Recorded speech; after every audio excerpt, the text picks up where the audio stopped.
Hi friends, நான் தான் ST செல்லப்பண்ணி. இன்னைக்கு நம்ம இந்த வீடியோல என்ன பார்க்க போறோம்னா சிக்கன் கிரேவி தான் பார்க்க போறோம். சோ வாங்க வீடியோக்குள்ள போலாம். ஃபர்ஸ்ட் நம்ம ஒரு சட்டியில குண்டா எடுத்து வச்சிட்டு எண்ணெயை போட்டுட்டு அதுக்கு அப்புறம் இதுக்குள்ள வந்துட்டு இந்த ஏலக்காய், இந்த பட்டை, கிராம்பு அதெல்லாம் நம்ம போடணும். போட்டு இதை கிண்டுங்க, வறுக்கணும். அடுத்து நம்ம என்னென்ன இன்க்ரீடியன்ட்ஸ் போடுறோம்னு பார்க்கலாம். சீரகம்,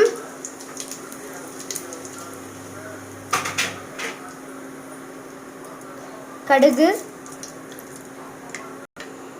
பிரியாணி இலை பொரியணும் ஃப்ரெண்ட்ஸ். இது நல்லா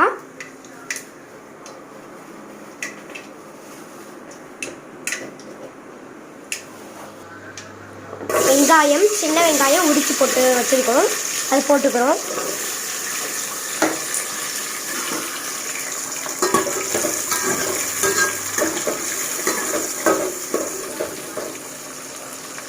கிண்டிக்கிறோம் கொஞ்சம்.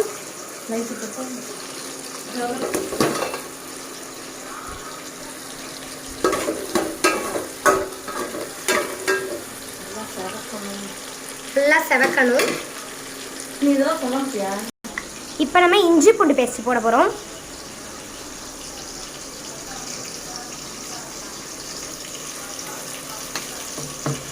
ஒரு கையளவு போட்டால் போதும்.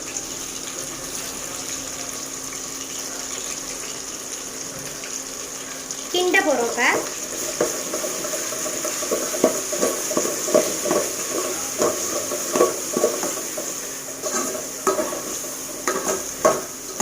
இப்போ நம்ம அதை கிண்டினதுக்கப்புறம் பார்க்கலாம். அடுத்து தக்காளி போடுறோம். 3 தக்காளி,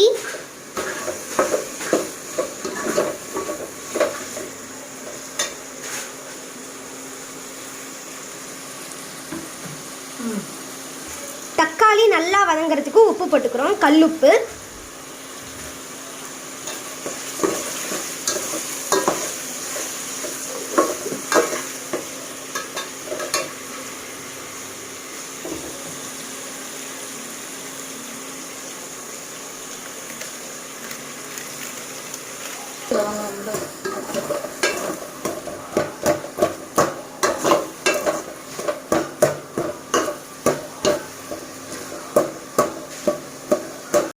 இப்போ மசாலா ஐட்டம் போட போகிறோம். இது வந்துட்டு சிக்கன் மசாலா 1 ஸ்பூன் போடுங்க.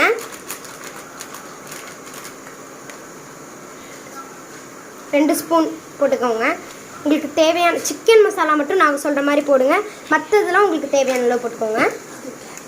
இது சிக்கன் மசாலா தேவையான அளவு. மல்லித்தூள் 1 ஸ்பூன் போட்டுக்கோங்க.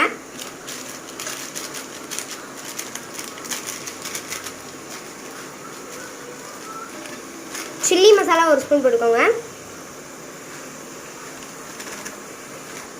பெப்பர் 1 ஸ்பூன் போட்டுக்கோங்க. அவ்வளோதான் ஃப்ரெண்ட்ஸ், இந்த மசாலா மட்டும் போட்டால் போதும். இப்போ கிண்ட போகிறோம். நல்லா மசாலாலாம் அந்த தக்காளி வெங்காயக்குள்ளே இறங்கணும், பச்சை வாசனை வரணும், போகிற அளவுக்கு வரணும்.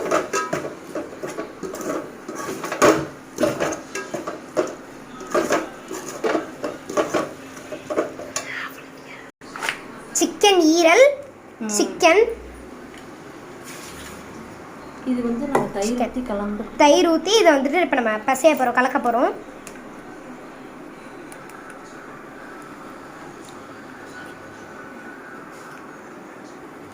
ரெண்டு ஸ்பூன் அளவு போட்டுக்கோங்க தயிர். இப்போ அந்த எல்லாமே போட்டு பசைய போகிறோம். அந்த ஈரல், சிக்கன், தயிர் போட்டு நல்லா பிசைஞ்சு விடுங்க. இப்போ நம்ம இதை கிண்டணும். இதை அடி பிடிக்க விட்றாதீங்க, அப்புறம் டேஸ்ட் மாறிடும். நல்லா அடி பிடிக்காம கிண்டிகிட்டே இருக்கு. எண்ணெய் பிரிஞ்சிடும்.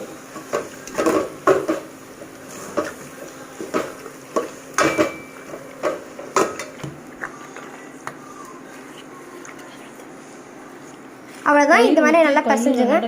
கையில் நல்லா கிளறி விடுங்க. இதில் எண்ணெய் பிரிஞ்சு வந்ததுக்கப்புறம் இதை நம்ம போடணும். இப்போ நம்ம இதை பிசைஞ்சு வச்சதை எண்ணெய் பிரிஞ்சதுக்கப்புறம் இதுக்குள்ளே போடணும். அவ்வளோதான். ஸோ இப்போ நம்ம இதை எண்ணெய் பிரிஞ்சதுக்கப்புறம் போடும்போது பார்க்கலாம். நம்மளோட சிக்கன் வந்துட்டு நல்லா ரெடி ஆகிருக்கு. இப்போ நம்ம வந்துட்டு இதை வந்துட்டு எண்ணெய் பிரிஞ்சிருச்சா இல்லையான்னு பார்ப்போம். எண்ணெய் பிரிஞ்சிருச்சுங்களா? பாருங்க ஃப்ரெண்ட்ஸ் என்ன பாருங்க ஃப்ரெண்ட்ஸ், இப்போ எண்ணெய் பிரிஞ்சு வச்சிருச்சு. இப்போ நம்ம இந்த சிக்கனை அதில் போட போகிறோம். இப்போ நம்ம போட்டுடலாம். சிக்கனை நம்ம போட்டாச்சு. நாங்கள் 1 கிலோ சிக்கன் எடுத்துருக்கோம், அதனால நாங்கள் 1 கிலோ சிக்கனையும் போட்டுட்டோம். இதை நல்லா அந்த மசாலா இறங்குற அளவுக்கு நீங்கள் கிண்டிகிட்டே இருக்கணும். அப்போ தான் அதோட டேஸ்ட் நம்மளுக்கு தெரியும்.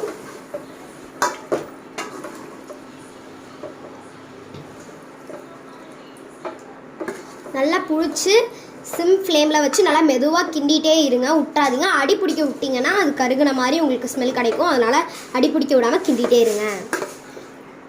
நல்லா சிக்கன் வேகணும், அதனால நாங்கள் நல்லா கிண்டிகிட்டே இருக்கோம் மசாலா அந்த இறங்குற மாதிரி.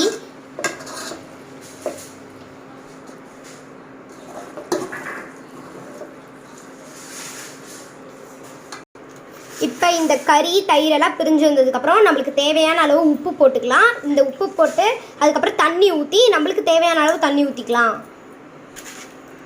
இந்த சிக்கன் வேகிறதுக்காண்டி நம்ம உப்பு போட்டுக்கிறோம், கல் உப்பு. நாங்கள் ஃப்ளேமை வந்துட்டு சிம்மில் வச்சுருக்கோம். சிம்மில் வச்சே கிண்டுங்க, ஆனில் வச்சிடாதீங்க.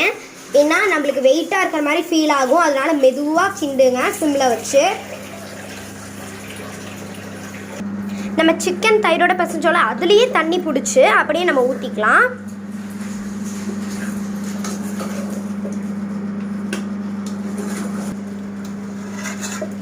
இப்போயே பார்க்கும்போதே சூப்பராக இருக்குல்ல. இன்னும் ரெடியான எப்படி இருக்குன்னு தெரில, செம்மையாக இருக்கும். நல்லா மசாலாலாம் இறங்கணும். இறங்கினதுக்கப்புறம் தண்ணி ஊற்றுங்க. இப்போ நம்ம இந்த மசாலா இறங்கினதுக்கப்புறம் பார்க்கலாம். அப்படிலாம் சொல்ல தண்ணி செஞ்சுட்டா தண்ணி வந்துட்டு இப்போ ஊற்றிட்டோம். தேவையான தண்ணி 2 வாய்ஸ் வருதுன்னு நினைக்காதீங்க. இங்கே ஒரு வாய்ஸ் வருது, இங்கே ஒரு வாய்ஸ் வருது, 2 வாய்ஸ் கொடுக்குறோம்.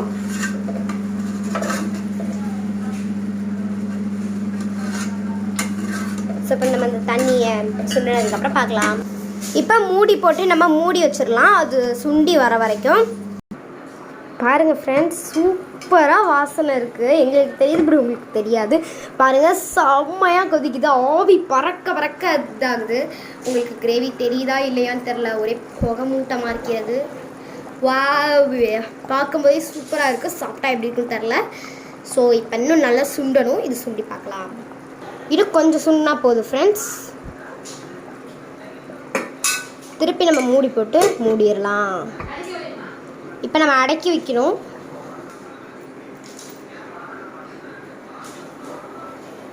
அடக்கி வச்சிட்டோம் நம்ம. ஸோ இது இன்னும் கொஞ்சம் சுண்டதுக்கப்புறம் பார்க்கலாம். ஸோ அடுத்து புதினா கொத்தமல்லி வந்துட்டு அலசிட்டு போடணும். தூசி மண்ணெல்லாம் இருக்கும், அதோட போட்டோம்னா நம்மளுக்கு அந்த மண் நரன்னு இருக்கிறது ஒரு மாதிரி இருக்கும், உணர முடியும். அதனால் நம்ம கழுவி போட்டுக்கலாம். பாருங்கள் ஃப்ரெண்ட்ஸ், நல்லா மறந்துட்டேன் அப்படின்னு சொல்லி இதை வந்துட்டு நான் ஃபஸ்ட்டு சொல்ல மறந்துட்டேன். எண்ணெய் வந்து நல்லா பிரிஞ்சு கிரேவி நல்லா சூப்பராக கொதிச்சுட்ருக்கு. இப்போ நம்ம வந்துட்டு உப்பு காரம் எல்லாம் பார்த்துட்டு கறி நல்லா வெந்திருக்கான்னு பார்த்துட்டு அதுக்கப்புறமா அந்த புதினா கொத்தமல்லி எடுத்து போட்டுக்கலாம். அலசிட்டு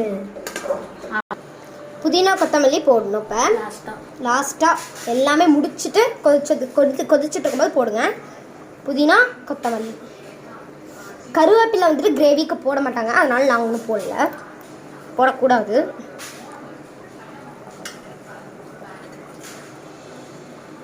இப்போ நம்ம போட போகிறது புதினா கொத்தமல்லி போட்டால் புதினா போட்டுட்ருக்கோம். இப்போ அவ்வளோதான்.